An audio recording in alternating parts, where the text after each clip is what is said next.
ಜನ ಏನಿದ್ದಾರೆ ಅವ್ರಿಗೆ ನಾವು ಸ್ಪಂದಿಸ್ಲಿಕ್ಕೆ ಹೊರಟಿರ್ತಕ್ಕಂಥದ್ದು. ದಲಿತರು, ಹಿಂದುಳಿದಂಥವರು, ಅವರ ಯೋಗಕ್ಷೇಮವನ್ನು ನೋಡಲಿಕ್ಕೆ ಹೊರಟಿರ್ತಕ್ಕಂಥದ್ದು ನಮ್ಮ ಪ್ರಯಾರಿಟಿ.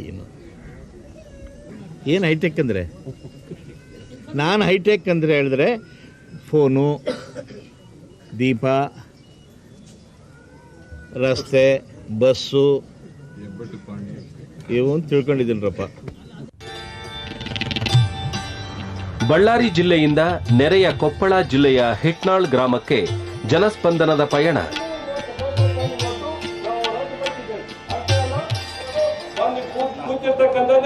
ಸಾಕ್ಷಿಯಾಗಿದೆ.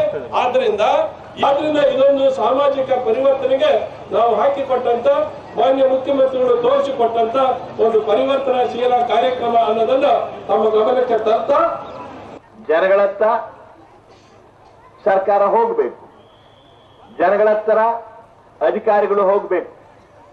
ಯಾವ ಕಾಲದಲ್ಲಿ ಈ ಊರಿಗೆ 46 ವರ್ಷದ ಕೆಳಗೆ ಮುಖ್ಯಮಂತ್ರಿ ಒಬ್ಬರು ಬಂದಿದ್ರು, ಬಿಡಿ ಜತ್ತಿಯವರು. 46 ವರ್ಷದ ಕೆಳಗೆ. ಸಾರ್ವಜನಿಕ ಸಮಾರಂಭ ಮುಗಿಸಿ ಜನತೆಯ ಜಯಘೋಷದೊಂದಿಗೆ ಮುಖ್ಯಮಂತ್ರಿಗಳ ಮುಂದಿನ ಪಯಣ ಕುಷ್ಟಗಿ ತಾಲೂಕಿನ ಕುಗ್ರಾಮ ದೋತಿಹಾಳ ಗ್ರಾಮಕ್ಕೆ ತೆರಳಿತು.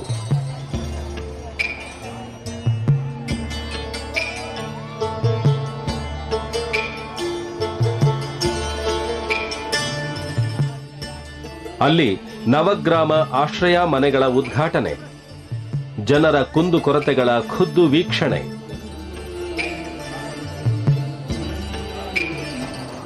ಕುಗ್ರಾಮದಿಂದ ಮತ್ತೆ ರಾಷ್ಟ್ರೀಯ ಹೆದ್ದಾರಿಗೆ ಜನಸ್ಪಂದನ ಯಾತ್ರೆಯ ಆಗಮನ.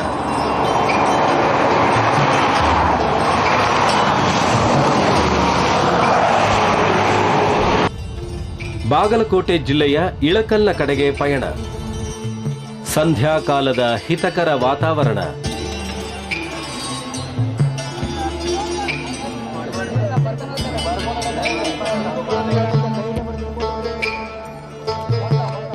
ಇಳಕಲ್ನ ಬೃಹತ್ ಸಾರ್ವಜನಿಕ ಸಭೆಗೆ ಹುಣ್ಣಿಮೆಯ ಬೆಳದಿಂಗಳ ವಿಶೇಷ ಮೆರಗು.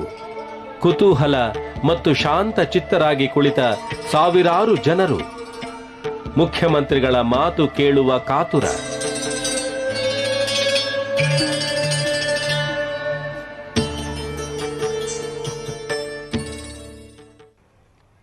ನಾಲ್ಕು ವರ್ಷ ನಾವೇನು ಮಾಡಿದ್ದೇವೆ ಅನ್ನುವ ಆತ್ಮಾವಲೋಕನೆ ಜೊತೆಗೆ ಬರುವ ಒಂದು ವರ್ಷದ ಅವಧಿಯಲ್ಲಿ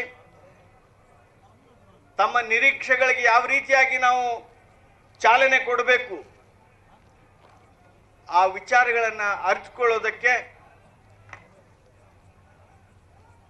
ಸ್ಪಂದನ ಕಾರ್ಯಕ್ರಮದ ಮೂಲಕ, ಜನಸ್ಪಂದನ ಕಾರ್ಯಕ್ರಮದ ಮೂಲಕ ತಮ್ಮ ಮಧ್ಯದಲ್ಲಿ ಇವತ್ತು ಬಂದಿದ್ದಾರೆ. ಸಗೀರ್ ಸಾಹೇಬರು ಕಟ್ಟಿರುವಂತಹ ಮನೆಗಳು